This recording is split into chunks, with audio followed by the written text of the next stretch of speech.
Guys, मेरा नाम है फैज़ल खान और आप सबका स्वागत है जियो खान यूट्यूब चैनल पे। और आज है हमारा officially day 1 for your online course for IIT JAM geology.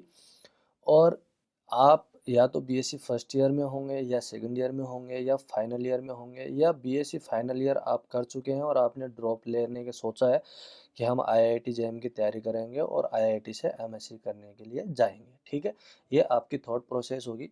IIT JM का एग्ज़ाम इसलिए भी इम्पोर्टेंट है क्योंकि जब हम आईआईटी के लिए प्रिपरेशन करते हैं 12th क्लास के बाद में या ब्रेक लेकर के, तो एक टीस रह जाती है, एक ठसक रह जाती है कि यार आईआईटी नहीं मिला।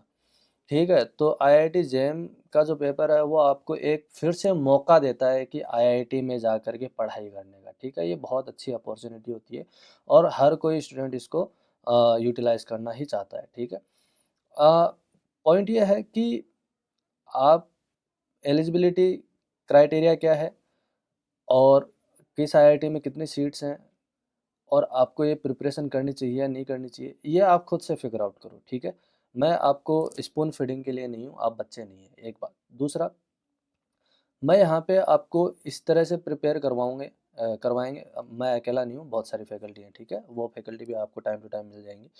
तो यहाँ पे सबसे पहले है कि आपको माइंड सेट करना है। ठीक है, माइंड सेट कैसे करना है कि आप पहले फिगर आउट करो कि why you want to prepare for IIT JAM geology. ऐसा क्या हो जाएगा कि तुम जियोलॉजी जेएम की प्रिपरेशन करके उखाड़ लोगे। ठीक है, मैंने बहुत से बच्चे ऐसे देखे हैं जो आईआईटी से एमएससी करके आते हैं और उनको कुछ नहीं आ रहा होता है। क्यों?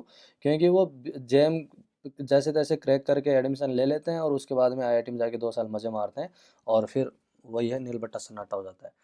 तो आप आईआईटी में जाकर के भी ऐसा नहीं है कि आपका गेट में टॉप रैंक आ जाएगी, आप भिड़ते ही पीएसयू में चले जाओगे, ऐसा कुछ नहीं है। आपको वहाँ जाके भी बहुत तगड़ी मेहनत करनी ही पड़ेगी। ठीक है, वहाँ जाकर के होगा क्या है कि आपको एक तो रिसोर्सेज मिलेंगे, आपको एक्सपोजर मिलेगा, आपको नई नई चीज़ों के बारे में जानने का मौका मिलेगा, आपको माहौल मिलेगा पढ़ने का। ठीक है, आपको अच्छी फैकल्टीज़ मिलेंगी जो आपको बहुत अच्छे से पढ़ा सकते हैं। ठीक है, और बहुत इन डेप्थ नॉलेज पढ़ा सकते हैं। ठीक है, ऐसी चीज़ें आपको पढ़ने को मिलेंगी जो नॉर्मल यूनिवर्सिटी में जाकर के आप कभी नहीं पढ़ पाओगे। ठीक है, ये चीज़ है। दूसरा ये कि आपको आईआईटी का टैग मिलेगा जो ज़िंदगी भर आपके साथ रहेगा कि यू आर आईआईटीएन। ठीक है, तो आने वाली आपकी जो नस्ल होंगी, जो जनरेशन होगी, वो भी आपसे इंस्पायर होगी कि हमारे जो पेरेंट्स हैं वो भी आईआईटी से पढ़े हुए हैं, तो हम भी पढ़ सकते हैं। ठीक है, और आपके पास में ऐसा कुछ रहेगा लोगों को बताने के लिए कि आपकी बात सुनी जाएगी, आपका एक ओपिनियन होगा, आप कुछ बोलेंगे तो आपकी बात सुनी जाएगी। इन सब चीज़ों का फ़र्क पड़ता है जब एक अच्छे इंस्टीट्यूट से आप पोस्ट ग्रेजुएशन करते हैं तो। ठीक है, माइंड मेकअप कर लो कि आपको तैयारी करनी है या नहीं करनी है। अगर करनी है तो हम आगे इसको स्टार्ट करेंगे। ठीक है, अगर आपको नहीं तैयारी करनी है तब तो बात ही ख़त्म हो गई। और करनी है तो कैसे तैयारी करनी है कि हमारा सिलेक्शन हो जाए, आप आईआईटी में आराम से जा सके। कौन सी आईआईटी में जाना है ये आप बाद में डिसाइड करना जब आपका सिलेक्शन हो जाए। पहले ख्याली पुलाव नहीं बनाना है कि मैं उस आईआईटी में जाऊँगा, मैं ये करूँगा, मैं वो करूँगा, आईआईटी में जाके मैं ऐसे उखाड़ दूँगा, वैसे उखाड़ दूँगा। ऐसा कुछ होता नहीं है रियल लाइफ में। लेकिन पहले आप सिलेक्शन करवाओ, उसके बाद में जितना फैंटेसाइज़ करना है वो कर सकते हैं। ठीक है, आप छोटे भाई-बहन हो मेरे, लाडले हो। ठीक है, और अच्छे से प्रिपरेशन करवाएँगे आपको। आप कोशिश करोगे आपका सिलेक्शन सट तय हो जाएगा। ठीक है, बहुत बच्चों का हुआ भी है इस बार। ठीक है, तो कोई घबराने की बात नहीं है। ठीक है, पेपर बहुत ईज़ी आता है, बहुत सरफेशियल पेपर होता है, कुछ लेवल होता है। ऐसा नहीं है कि फर्जी पेपर होता है, लेकिन आप तैयारी करके पेपर देने जाओगे ना तो आपका बहुत आराम से सिलेक्शन हो जाएगा, ऐसी कोई बात होती नहीं है। ठीक है, रैंक भी अच्छी आ जाती है। तो जिस लेवल पे जाके हम प्रिपरेशन करवाएँगे आपको, उससे आप बहुत आराम से आईआईटी में एडमिशन ले सकते हैं। ऐसा हमारा मानना है क्योंकि हम कई बच्चों का करवा चुके हैं, तो हमें लगता है कि हम आपका भी करवा देंगे। ठीक है, तो पहली बात तो ये है कि आप अपने आप को थोड़ा-सा फिगर आउट करो कि आपके साथ में प्रॉब्लम क्या है या आपके साथ में प्लस पॉइंट क्या है, कि आप किस चीज़ में अच्छे हैं और किस चीज़ में वीक हैं। न्यूमेरिकल्स में वीक हैं या मल्टीपल सेलेक्ट टाइप के क्वेश्चन में वीक हैं या ऑब्जेक्टिव टाइप के क्वेश्चन में वीक हैं। किस तरह के क्वेश्चंस में वीक हैं, या आपकी एक्यूरेसी अच्छी नहीं है, या आप तुक्का ज़्यादा मारते हैं, या आप इंस्टिंक्ट पे बिलीव नहीं कर पाते हैं। किस तरह की प्रॉब्लम आपके साथ में है, किस तरह का प्लस पॉइंट है, वो फिगर आउट करो। दूसरा, अपने आप का लेवल पता करो। कैसे? कि आईआईटी जेएम जियोलॉजी का कोई भी साल का पेपर उठा लो और उसको सॉल्व करो विद इन 3 आवर्स। ठीक है, और देखो कि आंसर की से मिला करके आपके कितने मार्क्स आ रहे हैं। ठीक है, अगर आपके 30 टू 40 के बीच में अगर मार्क्स आ रहे हैं तो आप बहुत अच्छी कंडीशन में हैं और आपको बहुत अच्छी तरीके से पॉलिश करके तैयार किया जा सकता है फॉर द बेटर रैंक। ठीक है, अगर आपके 20 से 30 के बीच में मार्क्स आ रहे हैं, इसका मतलब ये है कि आप प्रिपरेशन करेंगे तो आप आराम से क्रैक कर सकते हैं। दूसरा ये है कि अगर आपके 0 से लेकर के 20 के बीच में मार्क्स आते हैं, इसका मतलब ये है कि कुछ चीज़ें आपको आती हैं, कुछ चीज़ें नहीं आती हैं और बहुत सी चीज़ें आपको सीखने की ज़रूरत है, ठीक है? ये एक जनरल लेवल होता है, तो आप अपने आप को थोड़ा-सा फाइंड आउट करिए कि आप कहाँ स्टैंड करते हैं, ठीक है? तो ये चीज़ आप कर लीजिए सबसे पहले एग्ज़ाम की प्रिपरेशन करने के लिए और उसके बाद में डिसाइड करिए कि आपको तैयारी करनी है या नहीं करनी है। Either you are all in और ऑल आउट, ठीक है? तो जब जैसे आपने डिसाइड कर लिया कि मेरे को प्रिपरेशन करनी है, मेरे को आईआईटी से ही एमएससी करनी है या एनआईटी से ही करनी है, तो फिर most welcome to this course.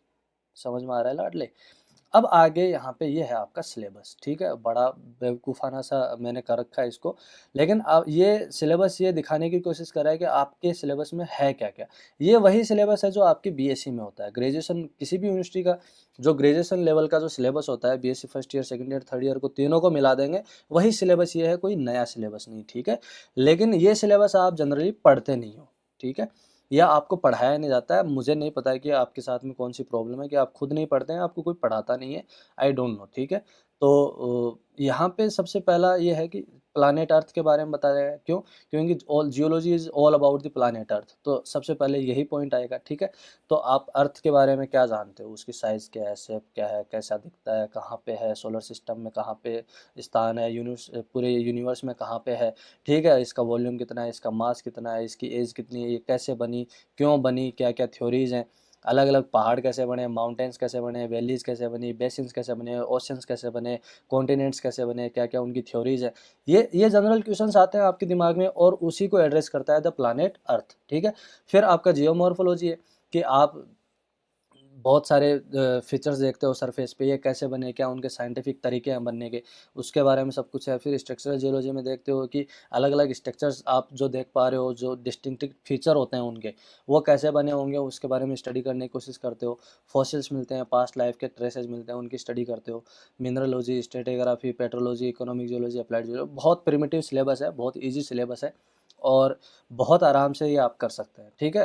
थोड़ा-सा आपको इंटरेस्टिंग होना पड़ेगा, थोड़ा-सा आपको वो क्यूरियोसिटी दिखानी पड़ेगी कि जियोलॉजी को पढ़ना है, ठीक है? एग्ज़ाम के हिसाब से नहीं, लेकिन पहले आपको जियोलॉजी पढ़नी है, उसके बाद में उस जियोलॉजी को एग्ज़ाम्स के लिए काम में लेना है। समझ में आ रही है लाडली बात? ये ऐसे काम अपने को करना है, ठीक है? अब यहाँ पे आपका पेपर पैटर्न बहुत ईज़ी है, बहुत ही अच्छा पैटर्न है, ठीक है? आप बहुत अच्छे से स्कोर कर सकते हैं इसमें। आपके 3 सेक्शन है पेपर में, ठीक है? A, B and C. Section A में आपके 30 क्वेश्चंस हैं, सेक्शन बी में आपके 10 क्वेश्चन है, सेक्शन सी में आपके 20 क्वेश्चंस है। सेक्शन ए के अंदर जो 30 क्वेश्चंस है, इसको उन्होंने 2 पार्ट में स्प्लिट कर रखा है। एक पार्ट 1 है जिसके अंदर 10 क्वेश्चन है और पार्ट 2 है जिसके अंदर 20 क्वेश्चन है, ठीक है? और 10 क्वेश्चन जो है वो every question is of 1 mark and जो अदर 20 क्वेश्चन है वो हर क्वेश्चन है वो 2 मार्क का है, ठीक है? तो टोटल 50 मार्क्स का आपका सेक्शन ए है और सेक्शन बी आपका मल्टीपल सेलेक्ट टाइप के क्वेश्चंस का है, मतलब एक से ज़्यादा ऑप्शंस सही हो सकते हैं, ठीक है? तो उसको आप बोलते हैं मल्टीपल सेलेक्ट टाइप के क्वेश्चन, ठीक है? तो यहाँ पे आपके ये होंगे 10 क्वेश्चन और हर क्वेश्चन कितने नंबर का होगा? 2 नंबर का होगा, ठीक है? यहाँ पे आपका हो गया 20 मार्क्स का। अब सेक्शन सी होता है जिसके अंदर आता है न्यूमेरिकल आंसर टाइप के क्वेश्चंस, ठीक है? न्यूमेरिकल्स पूछते हैं, बहुत ईजी क्वेश्चंस होते हैं उसमें, आपको कुछ नहीं करना होता है उसमें। न्यूमेरिकल्स के लिए आपको एक तो कैलकुलेशन करनी आनी चाहिए, फॉर्मूला याद होना चाहिए और यूनिट कन्वर्जन आनी चाहिए। ये 3 चीज़ें आती हैं, आप न्यूमेरिकल आराम से कर लोगे, ठीक है? कोई बहुत बड़ी बात नहीं है। तो इस तरह से आपके टोटल 100 मार्क का ये क्वेश्चन पेपर होता है। अगर इसमें आप 60 टू 70 मार्क्स लेके आ सकते हैं, तो आपकी अच्छी रैंक आ जाएगी और आपको जो मन मर्जी की जो आईआईटी चाहिए आपको वो आईआईटी मिल जाएगी, ठीक है? जनरली यही ट्रेंड रहता है। अब यहाँ पे हम कैसे आपको प्रिपेयर कराएंगे वो ये है कि सबसे पहले हम आपको द प्लैनेट अर्थ के बारे में बताएंगे कि अपने अर्थ है क्या, कैसे बनी, कहाँ से बनी, क्या-क्या थ्योरीज़ हैं, वो सारी जो सिलेबस है आपका वो सब हम डिस्कस करेंगे। उसके बाद उसके साथ में हम मिनरलॉजी चालू करेंगे आपके लिए। मिनरलॉजी क्यों? क्योंकि मिनरलॉजी बहुत फंडामेंटल सब्जेक्ट है, बहुत ही बेसिक है और कंसेप्ट बनाने में इम्पोर्टेंट है, ठीक है? तो प्लैनेट अर्थ के साथ में आपकी मिनरलॉजी स्टार्ट होगी। आपके 2 सब्जेक्ट स्टार्टिंग में चलेंगे। आपको न्यूमेरिकल आंसर टाइप के क्वेश्चंस को सॉल्व करने के लिए आपको हम एप्टीट्यूड करवाएंगे। एप्टीट्यूड में क्या-क्या होगा? General algebra, trigonometry, geometry, general physics और जनरल केमिस्ट्री। तो ये इसलिए करवाएंगे ताकि आप न्यूमेरिकल्स को आराम से कर पाओ, यूनिट कन्वर्जन कर पाओ, आपको फार्मूला समझ में आए कि फार्मूला कहाँ से आ रहा है, कैसे आ रहा है, कैसे डिड्यूस हो रहा है, कैसे उसको यूज़ करना है, ठीक है? ये सारी चीज़ें आपके कोर्स में रहेंगी और पूरा सिलेबस हम प्रिपेयर करवाएंगे आपको और ये कोर्स है वो कम से कम 8 से 9 महीने चलेगा और आपकी जब तक मेंबरशिप रहेगी तब तक आपको ये वीडियोज़ हैं वो अवेलेबल रहेंगे, ठीक है। तो इस तरह से आपका चलेगा। पैटर्न कैसा होगा, पढ़ाने का पैटर्न ये होगा कि 2 दिन आपका प्लानेट अर्थ रहेगा, फिर 2 दिन मिनरोलॉजी रहेगी, फिर 1 दिन आपका जनरल एप्टीट्यूड रहेगा, और फिर आपके लिए एक लाइव सेशन होगा ताकि आप अपने डाउट्स पूछ सकें, ठीक है लाडले। ये सारी की सारी चीज़ें आपके लिए होंगे, ठीक है। So over here this is my creativity level. Thank you so much. अपने जूनियर्स को, अपने सीनियर्स को, अपने दोस्तों को बताएं ज़रूर इसके बारे में। बहुत ही अफोर्डेबल है और सब इसको ज्वाइन कर सकते हैं ताकि सबका भला हो, ठीक है। So it is all about this. हम कल से आपकी रेगुलर क्लासेज हैं वो स्टार्ट कर देंगे, ठीक है। Thank you.